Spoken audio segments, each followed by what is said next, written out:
present. Caitlin, are we good to go? We are good to go. Oh, Good, Hamilton, good morning, good afternoon, everyone. It's been a long day, and I'm not going back to the morning. Good afternoon, everyone. This is the CTA, School District Joint Study Committee on Prep for Secondary ESE Employees. This meeting is being held in the sunshine, so it is being recorded. We will have the opportunity to go into breakout rooms, which will not be recorded. If we could all take a moment and introduce ourselves, I would appreciate it. Then we can get started. My name is Jermaine English, and I'm the manager in labor relations. Theo Harris, CTA Executive Director. Justin Katz. good CTA afternoon. President. Oh, sorry. How are we going? Alphabetically? I'm Misty Russo. I'm the ESE coordinator at Palm Beach Lakes High School.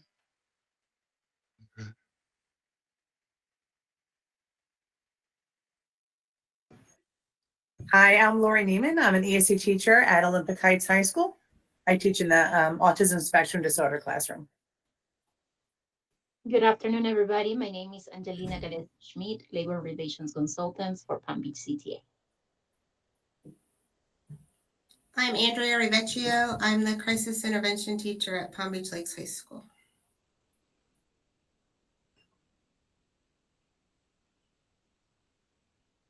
Justin, that leaves just you. I already introduced myself. Justin Katz, CTA President. I And then talked over Miss Russo, so I apologize. See, I think you and Misty did some kind of merge there, but that's okay. It looked like Theo needed to step away for just a brief moment. If CTA is okay with that, we're going to go ahead. I suspect you can probably still hear us. Yep. Awesome. So this is the result of a sentence or line item that is inside of the contract that said that we would have a joint committee regarding secondary ESE, and I'm going to rely on my CTA partners here to let me know if I'm incorrect. I think there may have been sessions held previously or not, but then the pandemic hit and things kind of got derailed, and so we want to circle back around and continue having conversations if need be or determine where we are.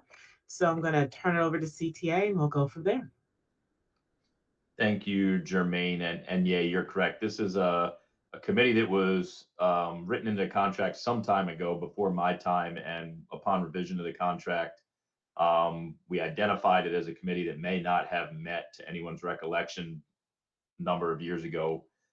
We did constitute the committee. We met a couple of times with representatives from CTA in the school district just prior to COVID. I'm literally thinking like the months leading up to COVID, and then the brakes got slammed on everything, and we had not met since. The committee's purpose, at least as stated in the contract language, is to look at the number of preps for secondary ESE, which right now is kind of uncapped by virtue of their certification, allowing them to teach any subject really. We historically at those meetings we kind of looked at how to either limit the preps, which would necessitate additional personnel. Obviously, if people are doing less preps, there need to be more people that come in. We also looked at compensation as it related to ESE positions. That's something that's been breached by the district and CTA in the last negotiation session to make some movement there. Another aspect of this is not just the number of preps, uncapped preps, but also more specifically for some ESE teachers, they've brought to our attention that they have multiple preps in a single class period, of different subject areas. That was an area of concern. So it's one thing if they have 3 students in one period with varying exceptionalities, and they might be, one is in algebra and one's in algebra 2, one's in geometry. There's thoughts about that many classes within one period, but the main thought about that was really when it was you have 3 students, and for that class period, one of them you're supposed to teach algebra, the other you're supposed to teach world history, the other you're supposed to teach English. So like multiple preps within a student population in a single class period also has been brought up as a challenge. So that kind of covers everything I know as far as the preps within a period, and then also the brief historical context prior to COVID, and now here we are. Can I ask a follow-up question? So was the drive or desire from CTA to decrease the number of multiple preps in one class period, or I just want We're, to kind of get an idea of where the thought process was leaning towards or yeah, starting to travel towards? to summarize what my thoughts there, because they might not have been so succinct. One aspect is an all around cap. So if I am an ESE teacher, maybe again we know that for gen ed classrooms, no teacher can be required to teach more than 3 distinct preps across, I believe, 2 distinct subject areas. For ESE, it's kind of uncapped all around. So one aspect is a potential total cap of what their schedule can contain, all of their periods combined in terms of distinct preps. And then a subsect of that would be within a specific class period during my second period. If I have multiple students who are in multiple different preps being taught different things in that same class period, that be limited to a single subject area within a single class period. That's a different aspect of it as well. I hope that might have condensed it. It did. It was very beautifully, eloquently said before as well. So it may have been Jermaine being confused just by the fact that it's afternoon instead of morning. So I appreciate you clearing that up for me. Thank you. District team, do you have any other questions for CTA in regards to the purpose of this particular committee? If not, we will go into breakout rooms and we can have some more conversations. Okay, you guys all look good. I'm seeing nods. Yes, yes. All right, Caitlin's on here, so she's gonna put us in the breakout room. She should see one that says, please join, please join. And remember, the breakout rooms are not recorded.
Okay, I keep looking at the screen, not realizing that everybody is back. I promise you it's going to be okay. It's been a really long day. Okay, so welcome back. thank you for allowing us to have some time to get together and talk. We had some very fruitful conversations, and I'm actually going to turn it over to Misty to kind of tell you a little bit about where we are right now. Okay, so between the three of us that are working in the schools, we had some conversation about actually how things have changed from back in the day, so to speak, to our current methodology or way we schedule our students and teachers for their planning and their prep. So, through that discussion, we did realize that there are certain schools that have cluster sites for the varying exceptionalities, ASD cluster, EBD, IND, and that their needs could be different than ours. So what we would like is to gather some information from our colleagues, our other coordinators, other teachers, and try to, kind of figure out how they're doing things. Because, obviously Andrea and I are both at Palm Beach Lakes. She was at a middle school, which gives us the middle school perspective. And Lori's in the South, but, maybe if we can get some more information from our peers and really come up with like what is really going on out there and how are we best able to serve our students. So I guess that's basically just kind of if we can get a little more time to gather that information and create a plan that is beneficial to everyone. I agree with, like Justin, you had said, I think about maybe putting some caps, but what should those caps be? Like it's I think that we want to make sure everybody's relatively happy as they can be, but and the nature of ESE requires some flexibility, but not quite sure where we are with that yet. So that's where We we are. definitely appreciate your guys' willingness to look into it in the field. I also had a question, and we were talking about this, whether when the example that you gave was, is it that some schools are actually having teachers teach like maybe algebra and US history, or is it more that the teachers would have to teach, say, algebra and geometry? Is it like within, say, like different grade levels within the same subject area, or is it completely different subject areas? It is both. Like we have seen examples of both where, yeah, my first period could have 3 students with 3 math courses that are different, 3 preps, but all one subject area. And then we've also seen examples where that first period could have 3 students with 2 or 3 different subject areas kind of contained in that one class period. Okay. Well, and let me ask a follow-up question. When it's the different subject areas, would that be at a cluster site where it's only for students with autism or only for students with EBD? Is that how, because that makes a difference sometimes also when you have those cluster programs. I believe predominantly Angelina's kind of dug in deep into the ESE stuff Yeah. lately to assist our members and further these conversations. So just Angelina, if you could confirm that or not. Well, yes, Ms. Russo, most likely you will see these happening in schools where they have self-contained, clusters, IND, ASD, EBD. And so in that particular, let's say, period 2, then I'm teaching 3 different subjects at 3 different levels. So that gets, as you can only imagine. But yeah. Okay, thank you. Thank you. Okay, so from the district side, was there any other questions or clarifications that we needed before we go forth and gather some more information? I think we're good. Give me a thumbs up, ladies, if we're good. I'm seeing thumbs. Oh, I got 2 from Andrea. Okay. I know our next meeting is, Angelina, did you need something or were you giving us a thumbs up?